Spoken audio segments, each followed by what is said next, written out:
विदर्भ के राजमहल में रुक्मिणी बचपन से ही भगवान कृष्ण की दिव्य लीलाओं में डूबी रहती थीं। उनके हृदय में कृष्ण के प्रति प्रेम और भक्ति दिन प्रतिदिन और गहरी होती जा रही थी।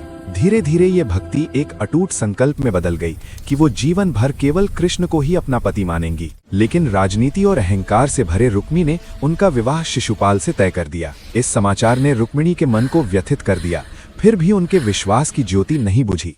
अपने इसी विश्वास के सहारे रुक्मिणी ने कृष्ण के नाम एक गुप्त संदेश लिख डाला। एक विश्वसनीय ब्राह्मण उस संदेश को लेकर द्वारका की ओर प्रस्थान कर गया। द्वारिका पहुंचकर जब कृष्ण ने वो पत्र पढ़ा, उनका हृदय प्रेम और करुणा से भर उठा। उन्होंने तुरंत अपना रथ सजाया और बिना देर किए तेज गति से विदर्भ की ओर निकल पड़े।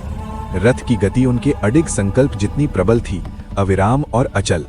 उधर रुक्मिणी मंदिर में मां गौरी से अपने जीवन की रक्षा और मनोकामना की पूर्ति की प्रार्थना कर रही थीं। मंदिर से बाहर निकलते ही उनके हृदय में एक अनजानी हलचल तेजी से गूंज उठी। तभी दूर क्षितिज पर धूल उड़ाता हुआ कृष्ण का रथ दिखाई दिया। उनकी आशा को मानो नई सांस मिल गई। कृष्ण ने रथ रोककर रुक्मिणी के सामने सुरक्षा और सम्मान से भरा अपना हाथ बढ़ा दिया।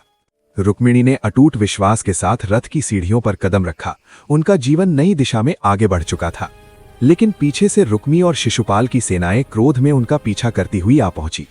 धर्म की रक्षा के लिए कृष्ण ने एक प्रचंड युद्ध लड़ा, जिसने संपूर्ण रणभूमि को हिला दिया।